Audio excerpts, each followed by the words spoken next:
Namaste everyone. Very warm welcome to Satsang today. Guru Shri Muji Baba ki Jai.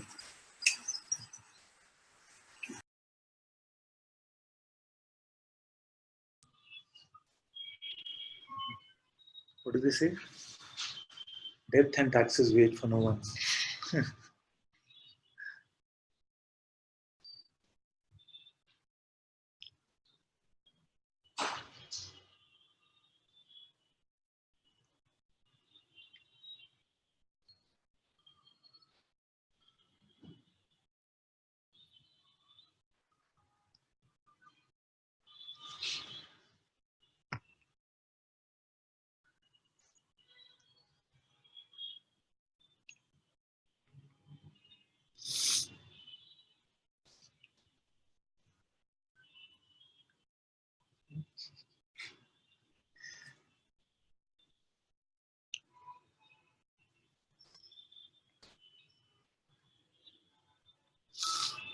Whatever you might be defining about yourself, whatever limit you might be believing you have, is not true.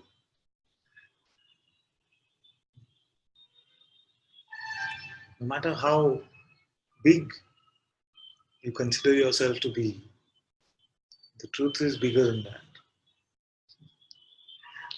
No matter how much of a nothing you consider yourself to be, the truth is less nothing than that nothing. You know? Because you are beyond all these attributes.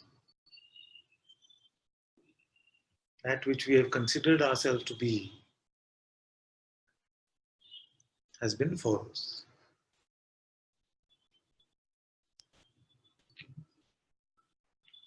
That's why I say that the master takes everything from you. It means what? He's not interested in your phenomenal things. He's not interested in any worldly things that you could give. But every idea that you have believed about yourself ultimately is offered up at the altar of the Sadguru.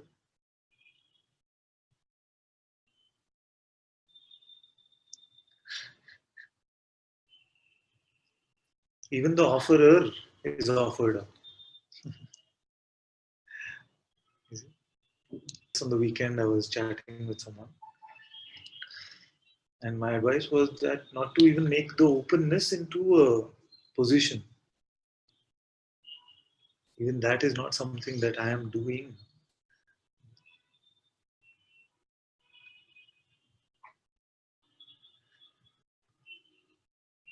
Empty of all notions about yourself. You don't even have to empty them out. Because naturally, in this moment, you are.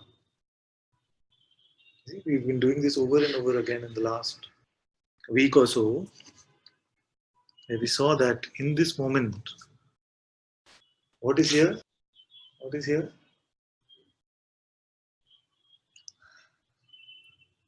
Yeah.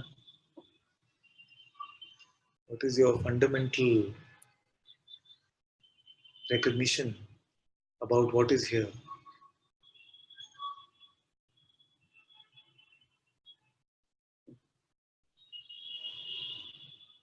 What is the basis for everything else? Awareness.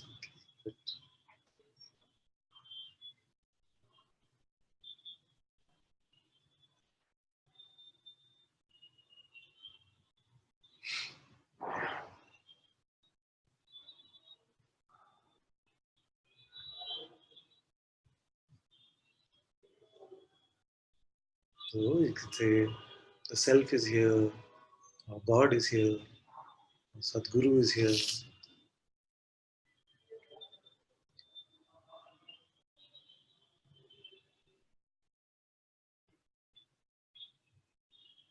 What is more valuable than that?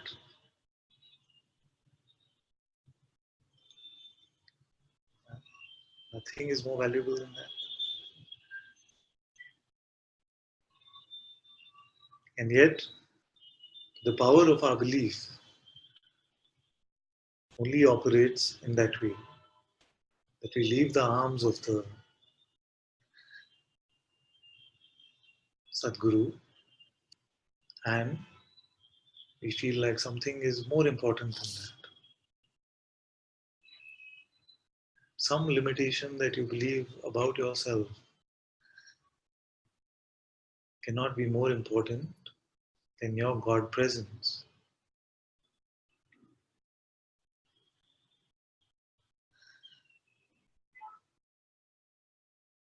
The idea that I must do something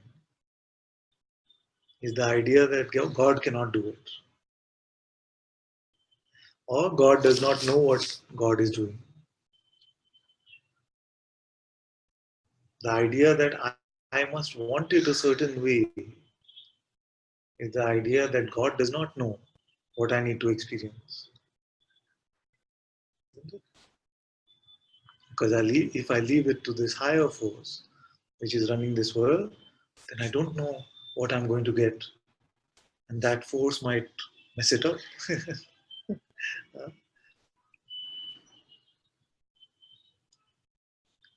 That there is a separate I. Someone is having a cold and go away from the mic. No, it's okay. Do you have a cold or just feels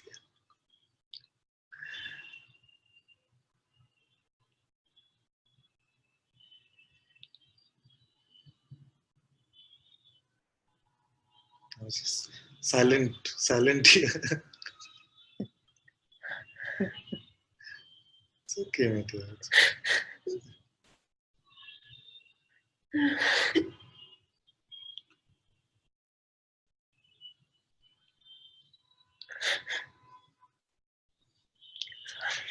It's okay.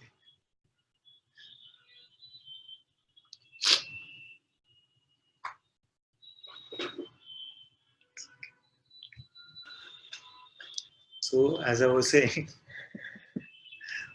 the idea that my experience must be different from what it is comes from where?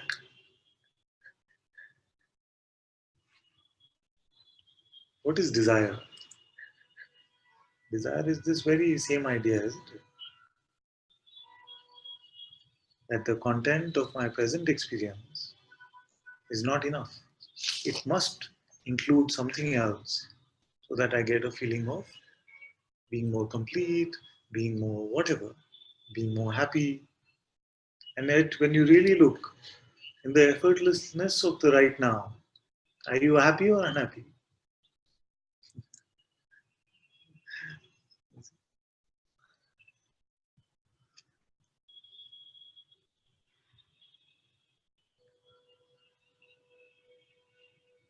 This is the human condition.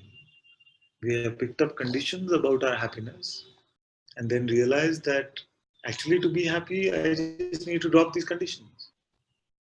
I will not find that happiness which I'm looking for, uh, not find that happiness that I'm looking for by picking up a new condition about how anything should be.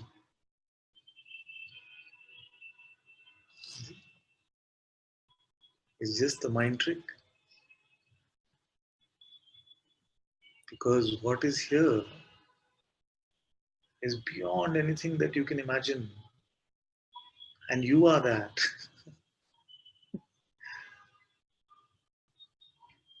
Now, if you pick up the idea, but I want to get it, eh, then that is also from that idea of desire. eh. That's why I've said that all confusion, all suffering is basically this mistaken identity. If you see this much, it is enough for today's satsang actually. That all confusion, all suffering, all grievances are really only about this false, mistaken identity that I believe myself to be.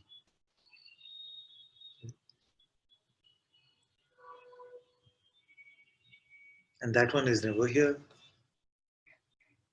So we exchange what is here naturally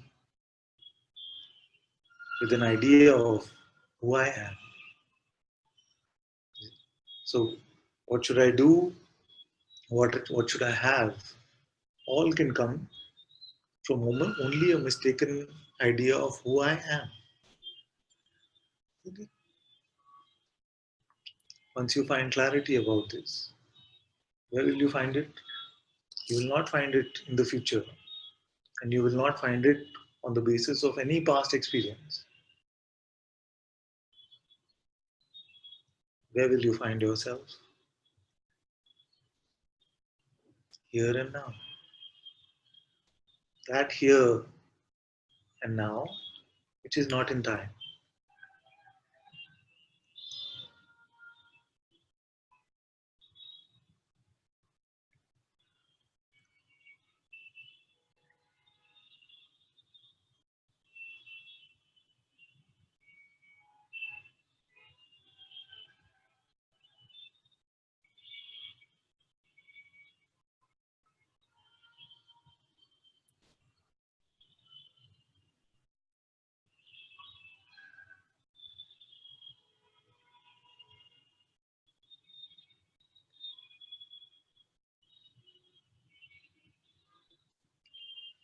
How many of you are fighting this idea that it can't be this simple? Let's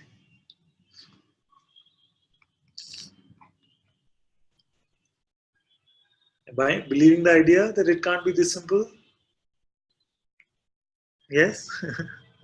I see some heads nodding. Can't be this simple. Going once, twice. Not so much, not so much. Either some of you are feeling shy to say it, but I've seen that this is very pervasive.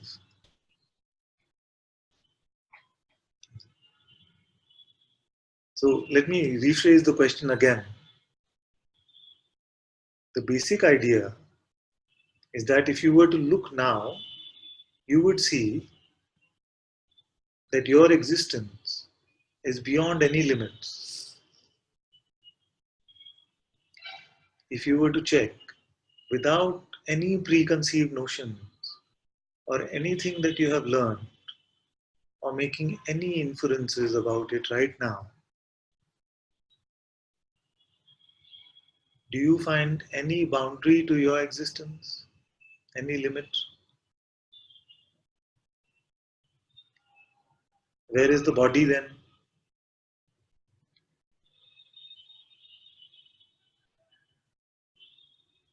Because this has been the traditional idea of the boundary, isn't it? So look for this one. How is the body being experienced right now? As a set of sensations. And are these sensations contained within you? Or are you contained within these sensations?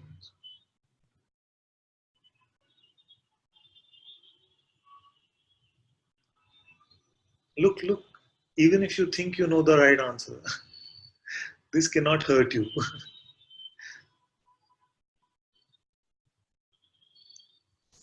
The sensation that you might be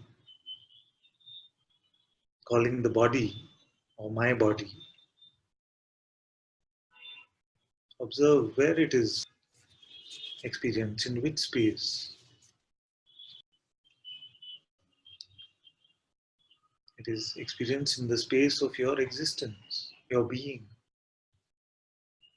See if that space is limited or whether the sensation is limited.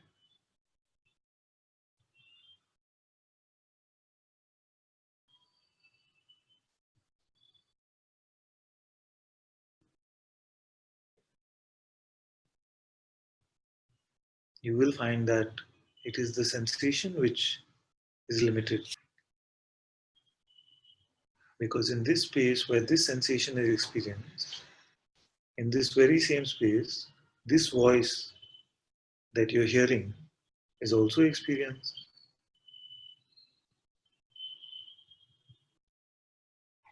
All other perceptions, all other experiences are happening within this very, very being.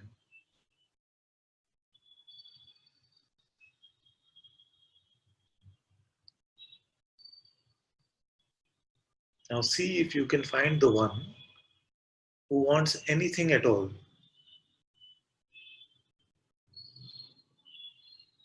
Don't presume it, don't judge it. See if you can find it.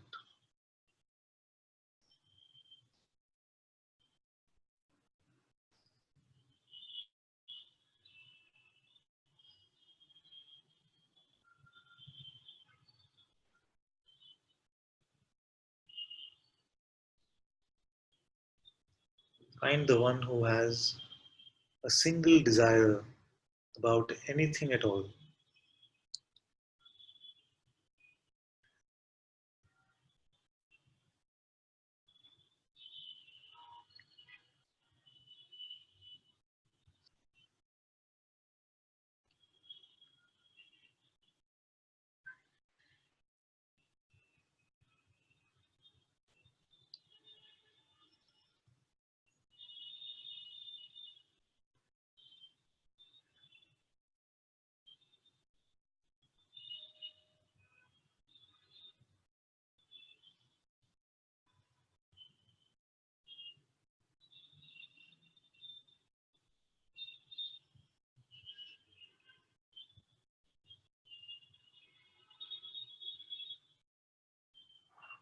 Didn't find.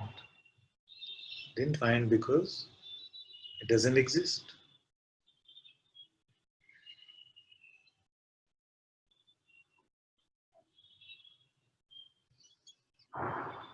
You don't have to believe anything here. Just check for yourself.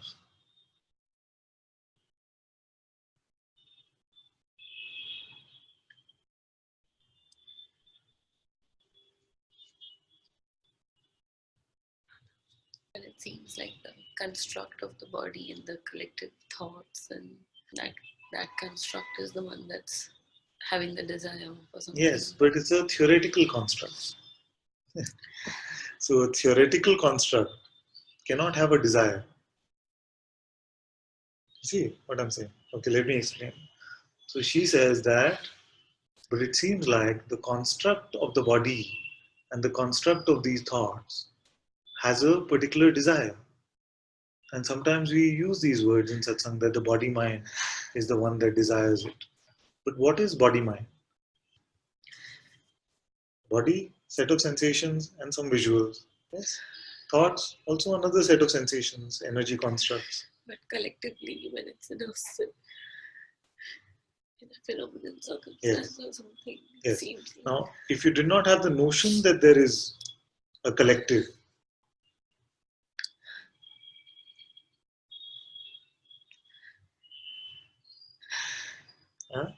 suppose that you did not even have the notion of the body, just the sensation is there. Right now, some sensation would be there. Yes? And suppose you did not have the notion of mind, just some thoughts come and go. Now, what happens? What's the question? So, I'm saying we don't create any notion of body or mind. There's just a set of sensations. And sensation includes that which we call thoughts. They are coming and going, these sensations. Does it ever create a tangible entity or the person or the ego? No, it doesn't. Yes. But you were saying, what is it that has a desire? Yes. So there's no tangible entity. But it seems like in this play, there's still this body mind performing activities in the particular circumstance, let's say. So this body mind construct is projecting the desires. It is consciousness's belief that I am limited to this body mind. Yes. Is it? Which means that it is your belief, because you are this consciousness, believing itself to be limited in some way as the body mind. But actually, for you, what is the true position of the body and the mind? It's just an appearance. Just appearances. This is also clear, but So, if it is clear that they are appearances and I am the unchanging one, now what happened?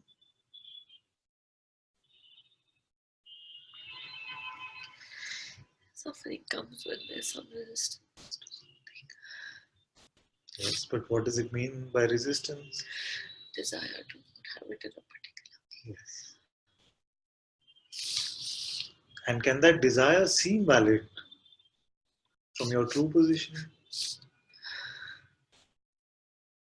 It's only when we consider ourselves to be limited in some way, contained in the body mind, then can a desire make sense? Name a desire. Huh? But the play still has to go. The play has to go on, but the joy about it being a play, we cannot truly call it a play unless we see that I am unhurt in this play. But Father, I see what you're saying. But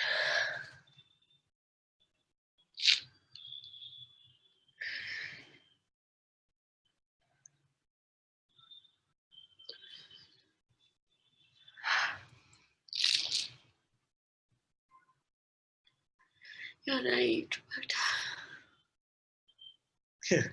You know, it reminded me many years ago, I just started sharing satsang. And there was this young child who, maybe in her early 20s, she used to come to satsang with me. And then she asked a question, and I said something. And she said, "Are you sure? Is this right?" I found great innocence about that because it never happened with me, even though I just started sharing recently. There was nobody who told me, "But are you sure?"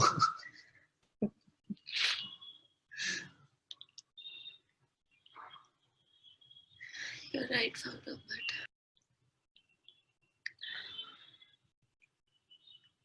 there's no but from you. Either I'm right or there is a but.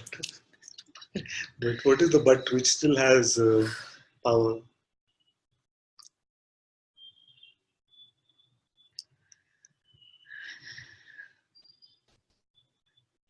There's lots of pain, and maybe there's resistance to the pain itself. And there's fear, which is the other aspect of the suffering. Which, when I check, I see that it's not so powerful, but when I'm not checking, it's very, very powerful. Now, if pain is there and it is left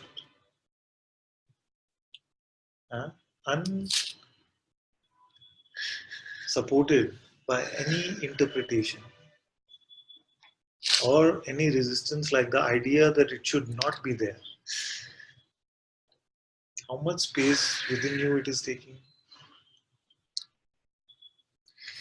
Even this very large pain, which can seem so large right now in this situation, when you actually check how much of the space is it taking up? When the pain is not attached with any ideas, Yes. or there's no resistance, it's manageable then. Yes. Just look and tell me, don't be in denial of the pain. Accept it, allow it, completely open to it. But just see if you can find its actual strength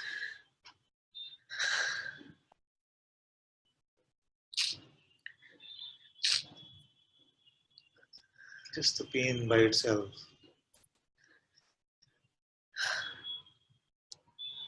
Who is it overwhelming?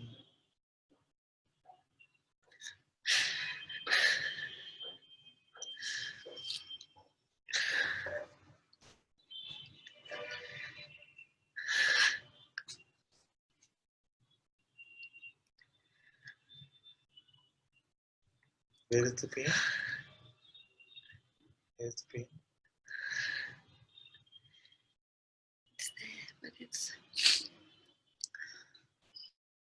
only an appearance.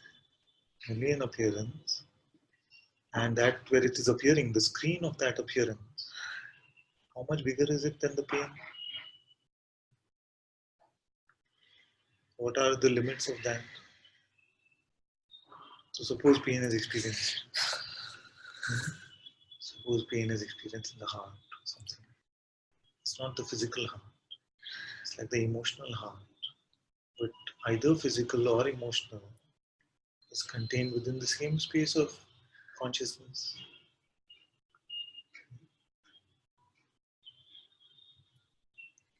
Finding this.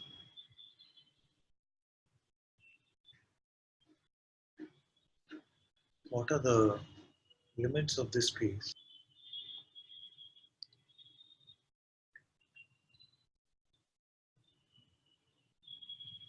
If you want to be reckless and say, even if more came, this pain, how much more has to come to overwhelm this space where you run out of space?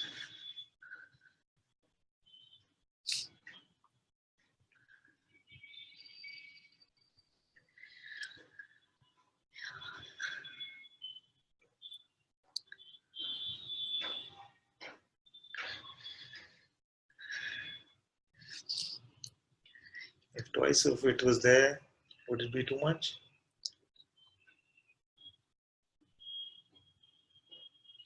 What about 100 times? 100 times.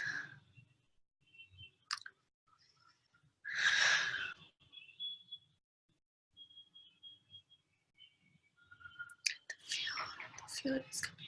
Fear also same way. So pain and fear, two friends are there together in the playground. How big is the playground? It doesn't have any size. Doesn't have size. So if everything was multiplied a few hundred times, too much?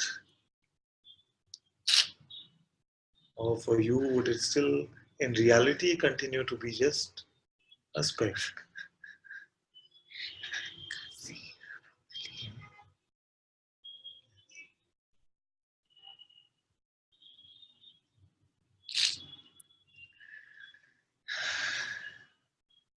As you remain with your insight and check really for what it is, you will find that your being is infinite. That's why the Master says, if I could take the entire pain from all my children, in fact, not just my children, if I could take the entire humanity's pain, it would be not no trouble.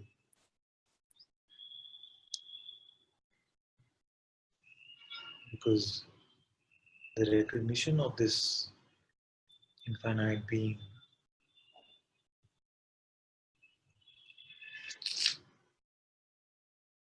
in this it is seen that none of this can actually hurt the reality of my being. So this being itself is unlimited.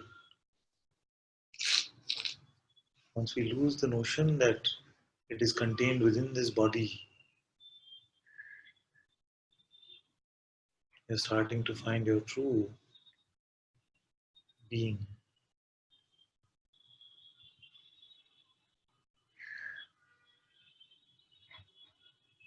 And then You will see for that who is aware of this being, that which is aware of even this being, for that, although any spatial comparison or metaphor does not really work, we can say that even this being is just a speck of light compared to the absolute you, to the eternal you.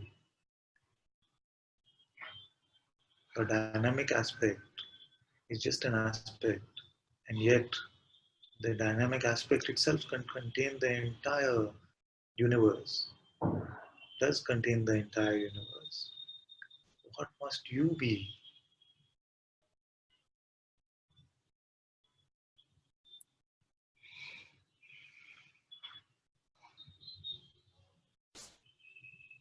You are this Shiva.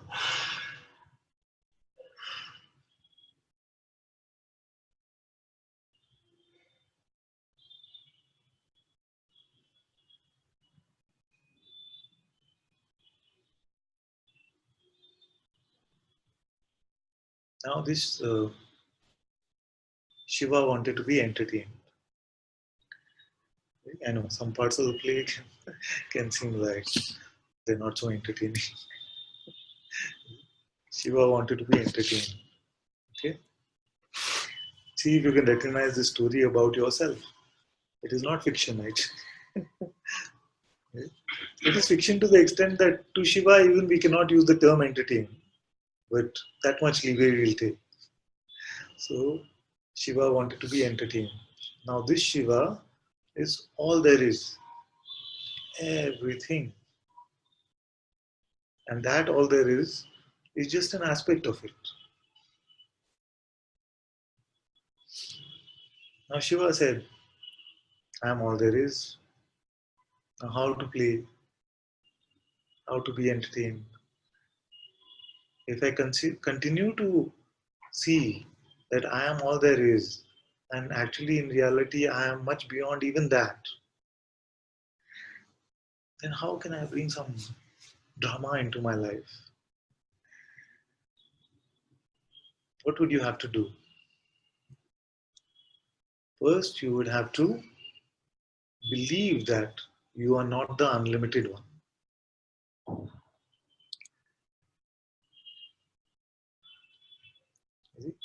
As long as you are the unlimited one, and no possibility of this kind of play, soap opera, not possible. So first we must believe ourselves to be something which has a boundary, something which has a limitation. Now, whether you're ready for this or not, you are Shiva, right? Now you are Shiva. You are Shiva. Now play.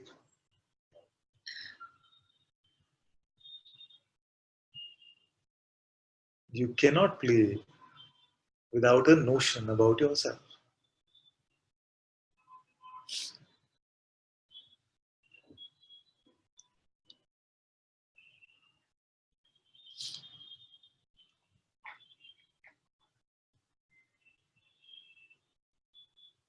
You are Shiva now.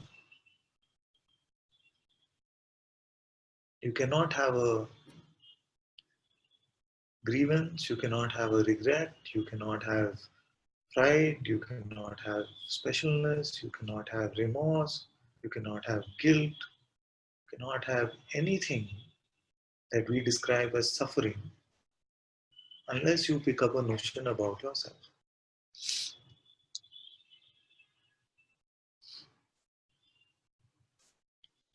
No pain is too much for you, no pleasure gets you attached to it. All is allowed to come and go.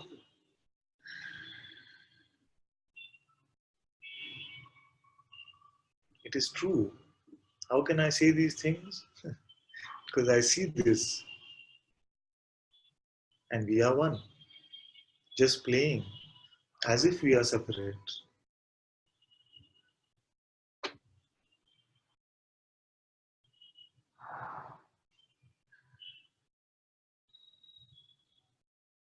Now, Shiva, tell me, without a notion about yourself,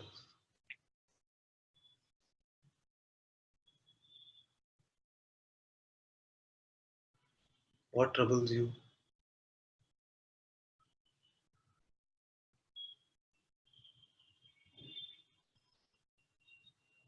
Anil can keep quiet for a bit. Just distracting everyone. Just keep quiet. What troubles you?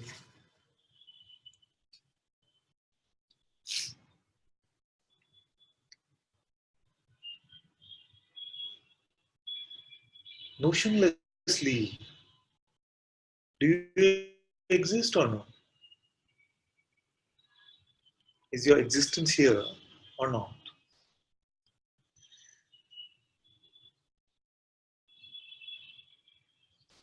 Is your perception functioning normally or not? Sounds are being heard,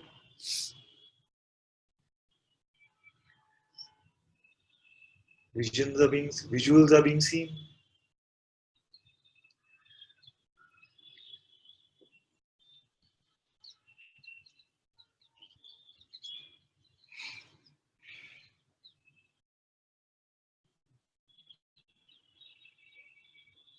Existence is just effortlessly here. With me now? With me. Effortlessly, your existence is here, and all that is called the natural functioning of life is functioning. Now, what you need a notion for? To run your life? Your life is not running in this moment. Breath is happening, heart is beating. If food is needed, food will show up. Try it. But you can't try it with a sense of arrogance. Yeah, I'm going to. Then God will make sure it doesn't show up. You see, if you leave it alone, then whatever is needed for God's own sustenance of God has to show up because all is in service to God. But if you try to make it a trick from your individuality, then it doesn't work like that. It's not a cheat code in this game.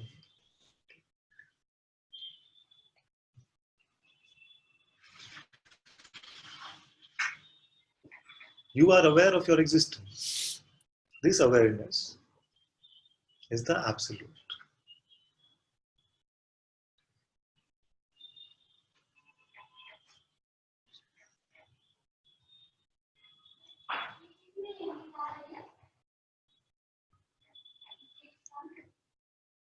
Is there a person sitting there? Is the one who has to do something sitting there? Is the one that wants something sitting there?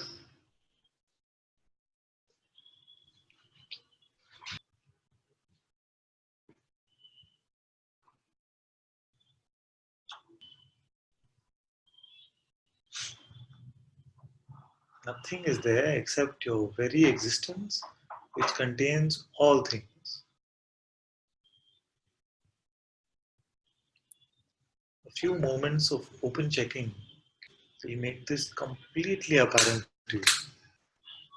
If you check without a preconceived notion that this is too much, I must be something contained in this body, but how can the world be within me? If you're playing with all these concepts, then it can seem to take longer. But ultimately, all these concepts will be discarded. If you just check, you will find that, like the entire dream is contained within you, all this that you're perceiving is also contained within you.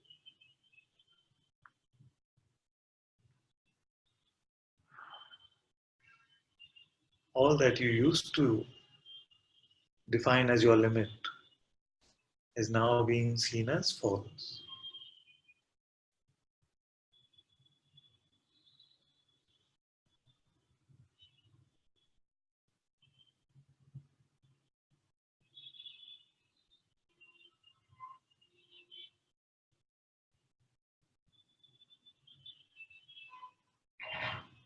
If you still have a notion about you, then it can seem like a very strange concept. But how can everything be within my body?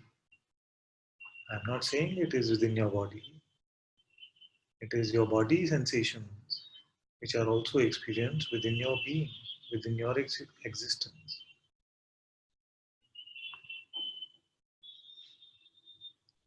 Where are these words being heard? Where is the sound of the traffic being heard? Same place as the body is being experienced.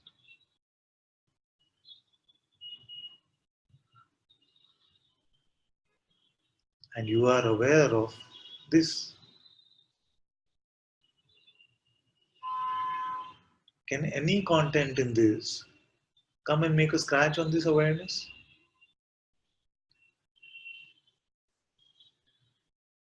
No matter how strong a fire it is, how sharp a sword it is,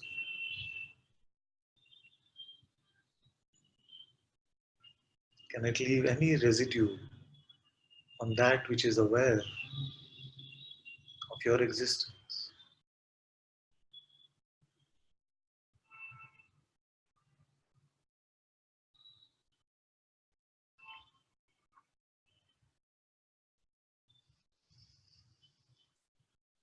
Now, don't try to be that.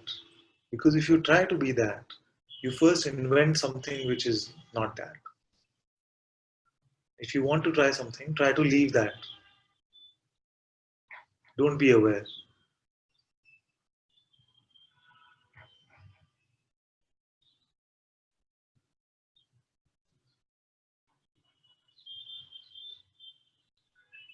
Leave awareness aside. Who can do it?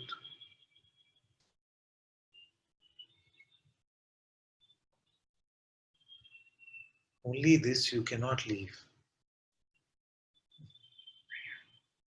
Even your very sense of existence, being, will be left aside when you are done. When you are done with the experience of existence.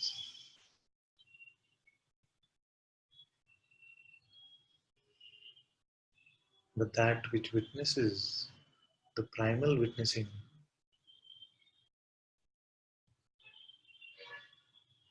that does not come and go.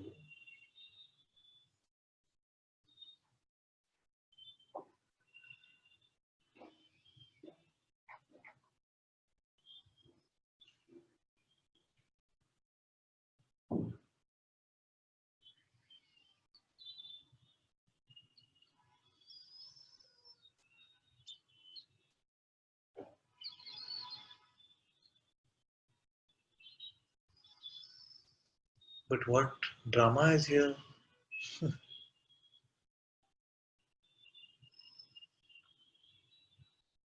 Nothing.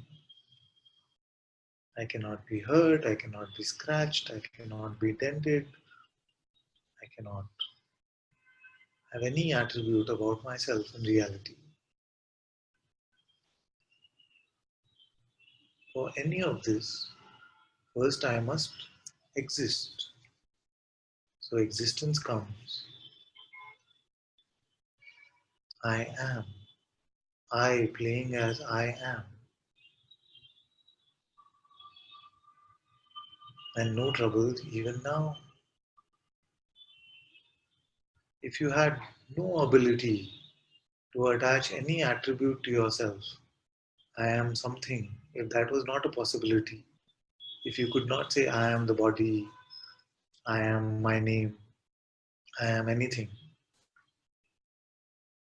then also show me any trouble.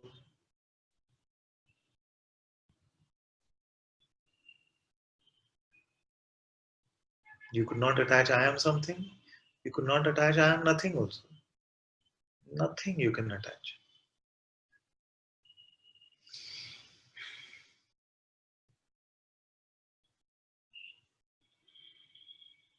First, you must pose as something. You must put on the mask of something, the pretense of something.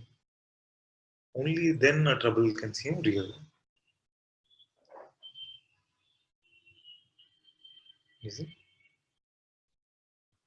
I know I've spoken for 1 hour already, but just stay with me on this point. Tell me whether you see it or not. Unless I pick up the idea I am something, suffering is a alien concept. This much is seen. This is the main point of satsang. Because in this, the absolute truth is also apparent. So as you're seeing this, don't worry about the absolute. It is not going anywhere. Just notice this much about yourself, that unless I pick up the idea I am something, which is usually the idea I am the body, or usually the idea that I am the body mind, unless I have this premise, this basic notion, no other notion can trouble me.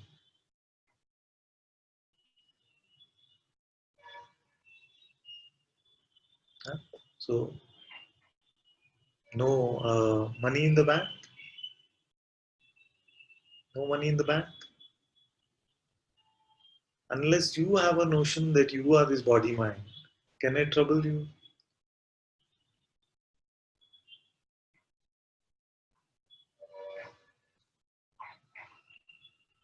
Huh? No partner in life, or terrible partner, not good enough. Unless you are the body mind, can this notion trouble you?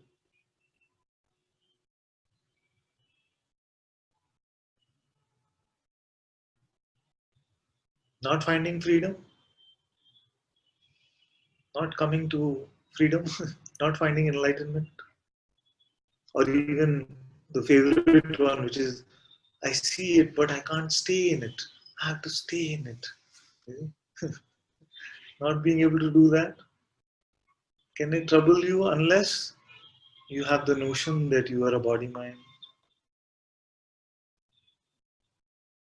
God is not being able to stay in it. Is it? So there must be a limited notion that God is playing with before you can pick up any other notion which seems to be causing any trouble.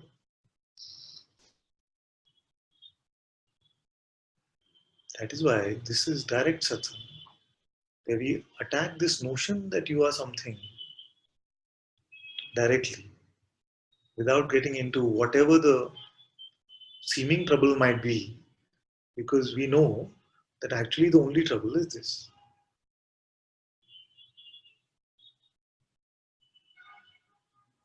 Okay. So now you have this infection. I am something. What to do?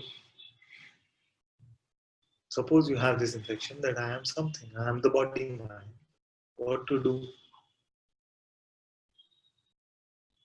Now you're unraveling the entirety of spirituality. Considering that you have this notion, the sages have said either surrender it or inquire into it, or both.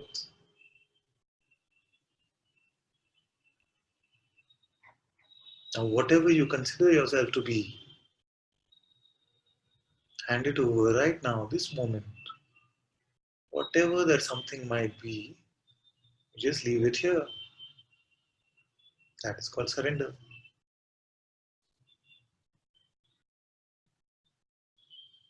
Some who are of a devotional temperament, some who are open that way, can say, yes, done, forgotten, gone.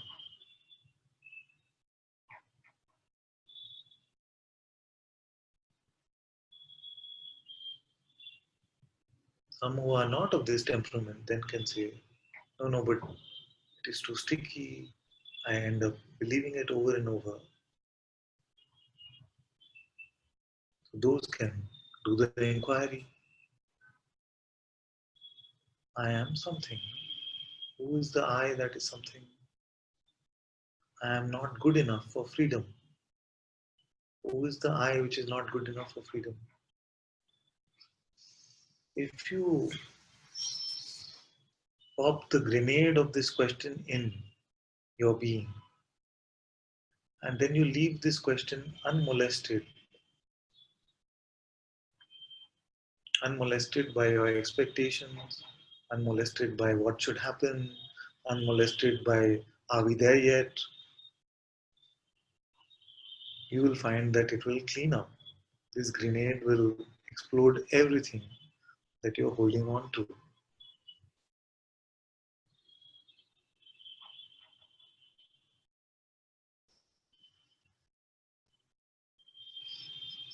Then you will find that whether it was the seeming surrender or it was the seeming inquiry, it is just this notion I am something which was dropped away and just I am remains.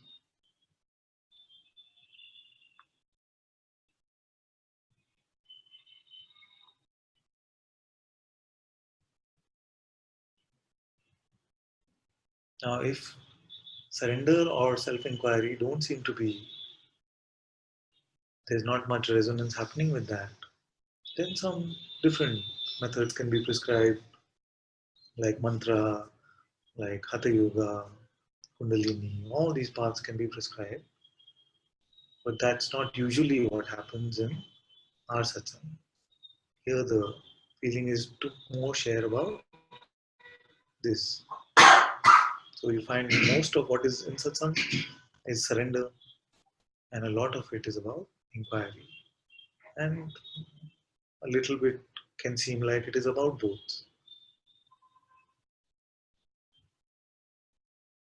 But actually, it is just about removing this notional something and seeing that this being is completely complete. It is that which is the container of the universe. It is not contained in it.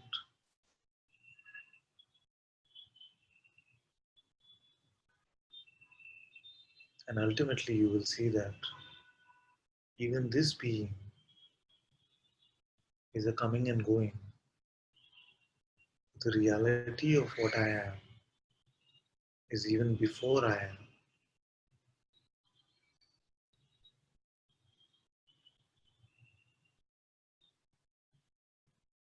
Nothing has to be done here. As you drop the notion of something, then even this absolute truth is very apparent to you.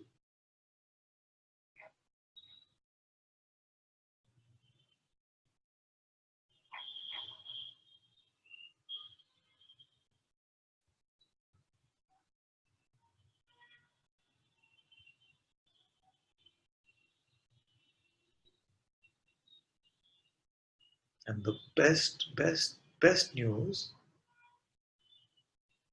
is that in this moment, completely fresh, if I don't give you a moment to think about it, you are not something.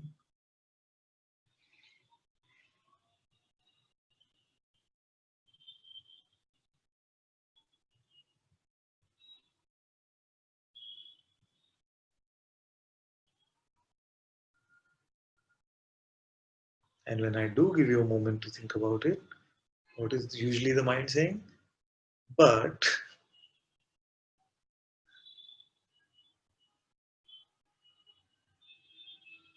that is called a doubt.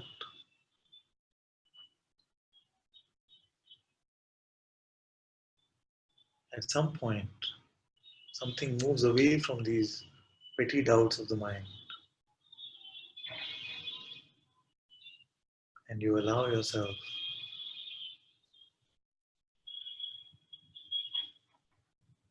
to taste your own magnificent being.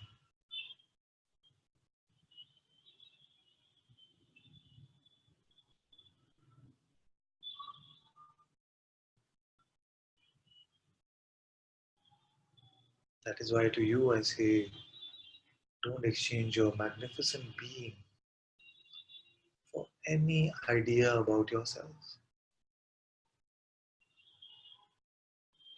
No matter how good it sounds.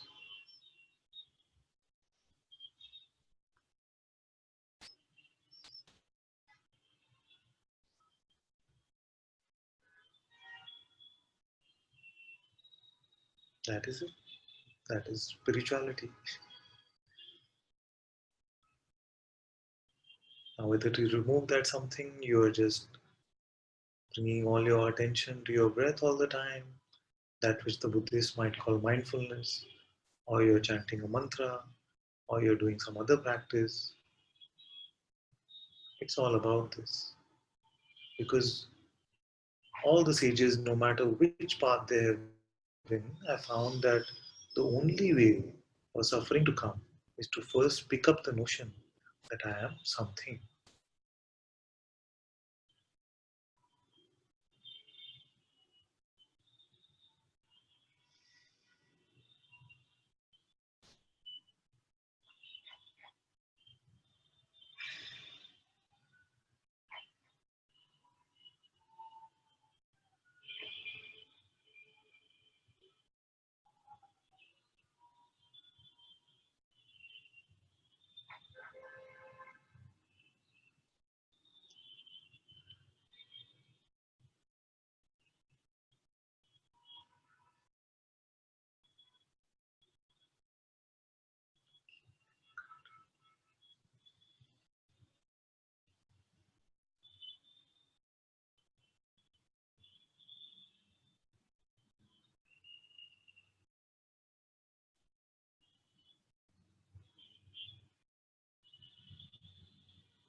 Yes.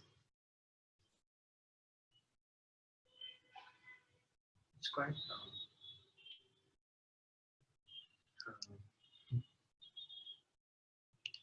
yeah. It's quite clear, It's quite clear, yes. but It's quite clear. You're engaging with the world. I'm talking to you. yes, is it true? Tell me from what you see.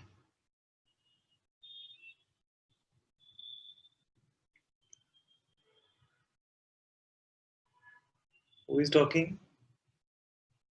Who's being talked to? Where are they, both of them? The tendency is to No, wait. flow. What do you see?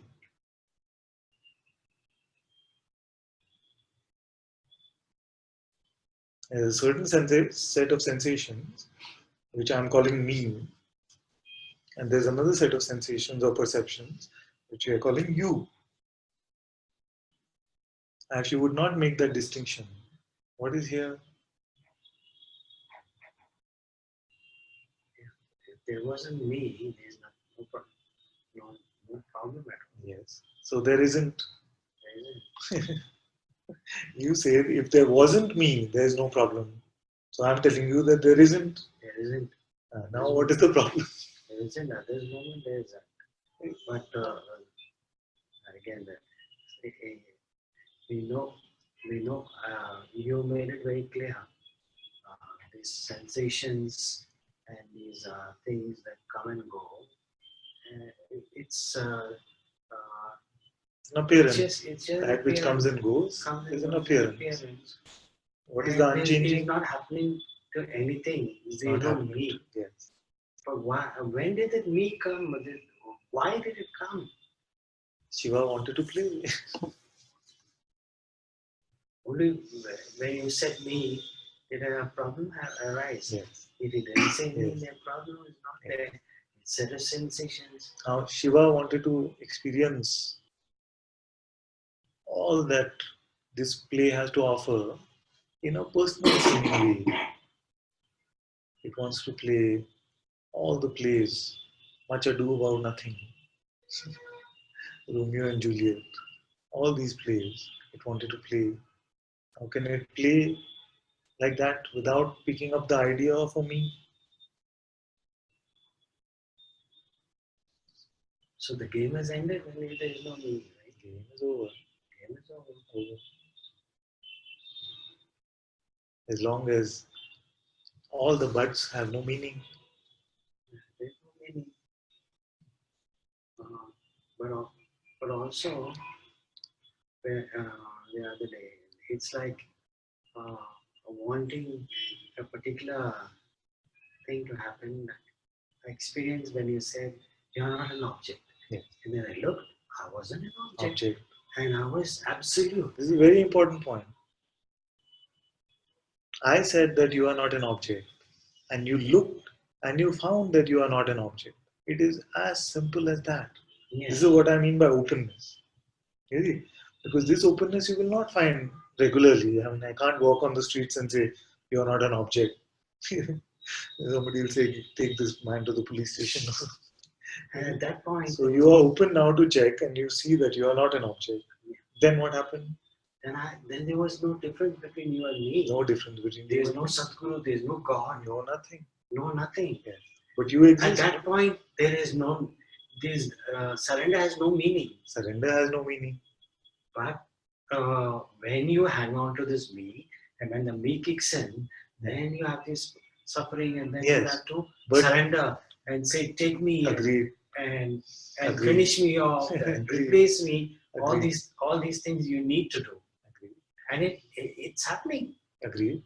But the good news is, I have a but for this but, which is the good news is that no matter how much the intensity of the me was, how much you filled in the basket of the me, in this moment you are empty of it. Yeah. So when the offer for the me comes, surrender that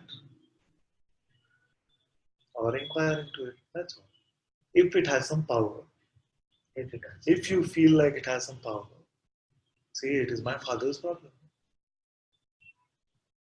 That's a good thing. isn't it? At that moment, you say, "That's my problem." And Then you you don't don't- have to then say it you in don't- words. It becomes our attitude. That just whatever is coming, Yeah. he's dealing. Sounds so easy. This one, the not easy is whose problem? It's a habit. Whose problem? Yeah, you have to give it to the master. Why wouldn't we want to? Because there is an identity around it. Very strong identity around it. Yes. So, if consciousness wants to play with that identity some more, then we'll keep saying the words I surrender, I surrender. But that actual surrender doesn't happen. It's just like a verbal thing. But when something comes, then me, mine, no? Sadhgurus, fathers, whatever.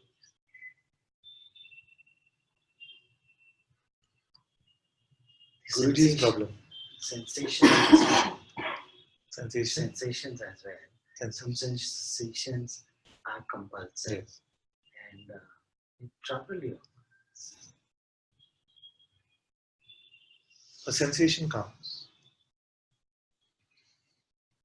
If the me is not there, then it's not a problem. Exactly what I was going to say. Yes. When the me is not there, everything is so easy because and the me is never there. Me is never there. Yeah, it's as simple as that. No need for anything. No need for, like you said, no need for a life partner, somebody to complete you. It's all imagination. You're full as you are. Yes, totally full. Don't need nothing. Try to solve something for the me. Okay, so silly example is coming up. So on the cloud, if you imagine a face, like many of us do. When you look at a cloud, you'll see a face, or on the moon, you'll see a face. Then you see the face and you say, "Oh, this face has some pimples. Let me apply some pimple cream." That is like trying to solve something for the non-existent me. Trying to solve the pimples on the face of the, which is just the appearance of the cloud. The form is so endearing, the form is so loved, form is... You see, that's why that snake and the rope example is there. Now, you try to train the snake, you try to make the snake obedient, you try to do whatever with the snake. But once you see that there was no snake, it's just a rope. What to do with the snake?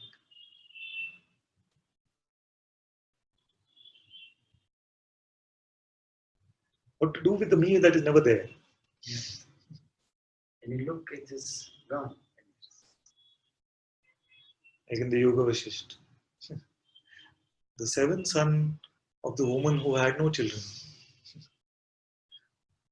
wanted to find freedom. How will you help him?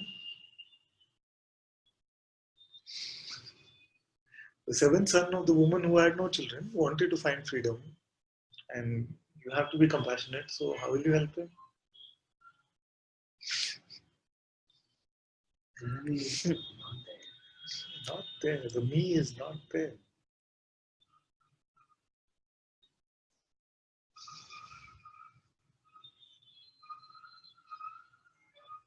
But you can pretend as if you are anything in the world. You can play.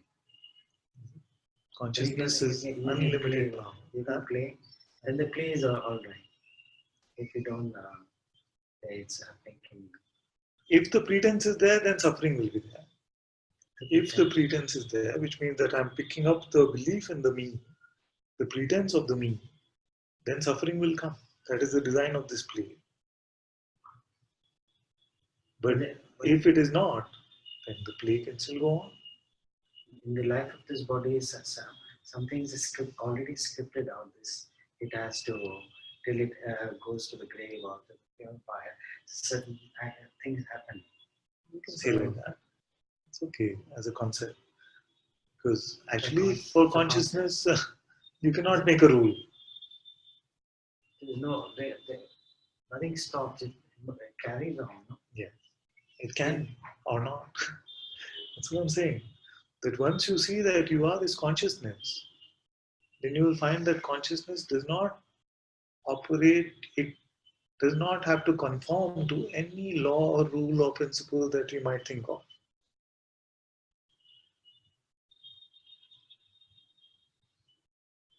Once you see that you are beyond time and space, then time and space disappear, they appear, play can happen, not happen. This realm can come, some other realm can come. No interest is there. No suffering is there. Let's put it that way. No sense of ego is there. No individuality is there.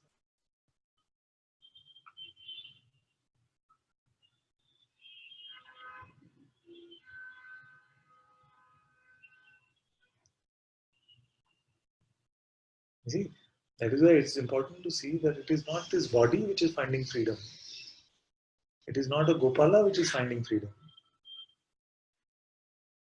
And that which is recognizing its own self sees that I have always been free. I cannot be bound. No law, no rule, no principle can apply to that which is beyond all things. All these are nice things to say about the phenomenal realm when we consider ourselves to be an object.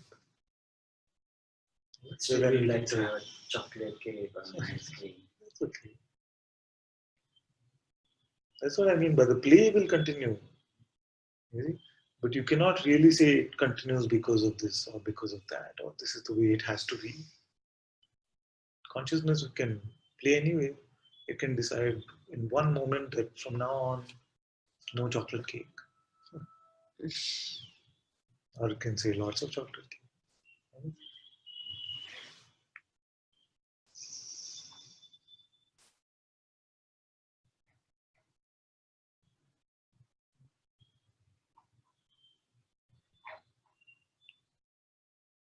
Whether it wants to play with this planet, this universe, whatever it wants.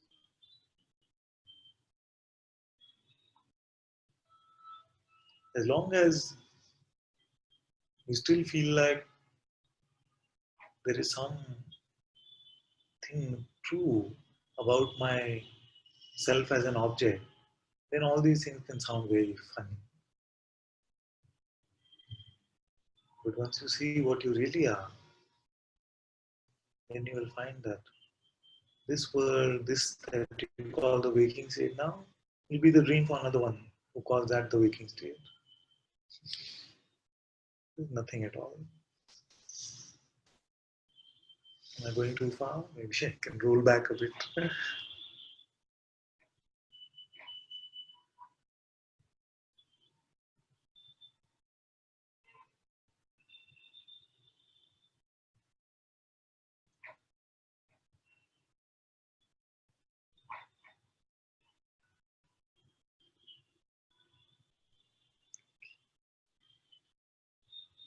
But some flavors will keep going, right? Flavors that came with you. Yes or no. There's something I am saying that is because something if there's like a fear of the no, is it? Here and there. If I said no, flavors don't keep going. Are you okay with that? I'm okay with Then it's okay.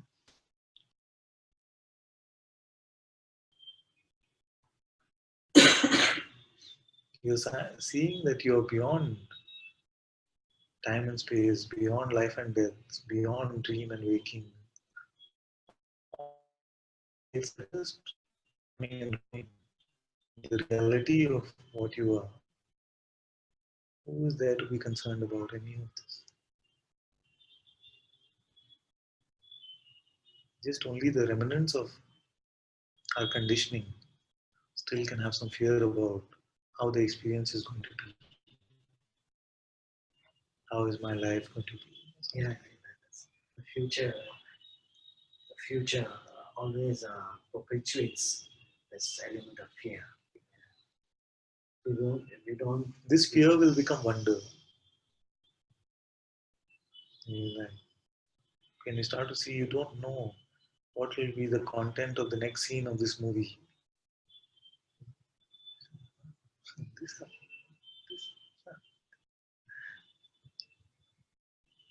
you don't know what this body is going to say next. It's never known actually. We only presume we know what words are going to be spoken or what actions are going to happen. Actually, it's just been happening.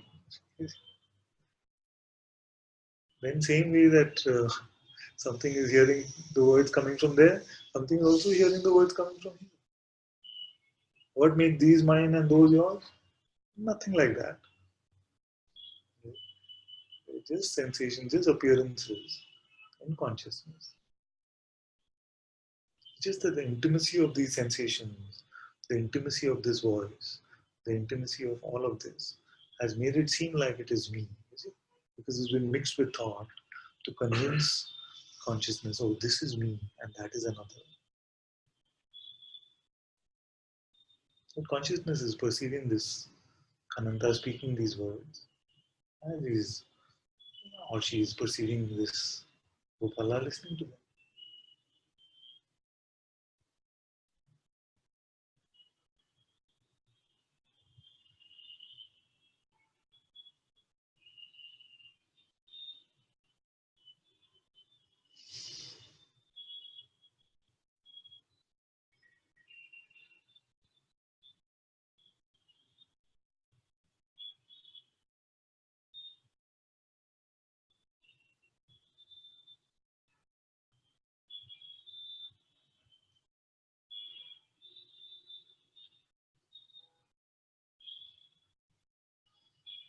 Anything that you can point to and say that is me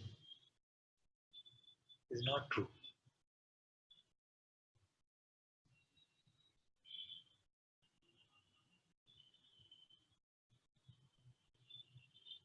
Because you are beyond that which can be pointed to in that way. I cannot say you are there or you are here or you are here.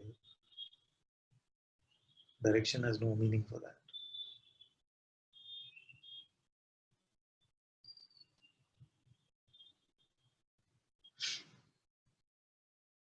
I still fumble with it's very easy and I close my eyes. It's easy. It's seamlessly easy. Being in it and awareness is all seamlessly one. Yes. But no distraction. That's why this play has been well designed.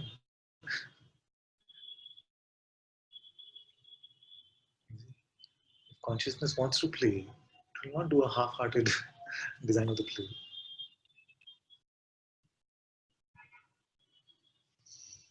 Now your eyes are open. What are you? I'm good. No, but what are you? And awareness. Awareness. So what happened? Eyes open or closed? What happened?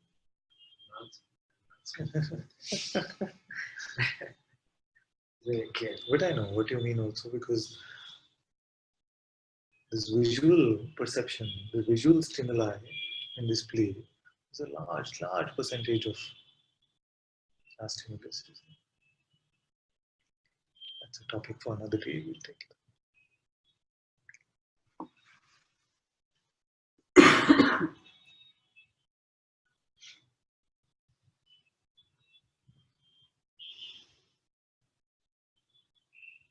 Thank you all so much for being in Satsang today. Sadhguru Shri Muji Baba ki Jai. Sadhguru Sri Ananta Ji ki Jai.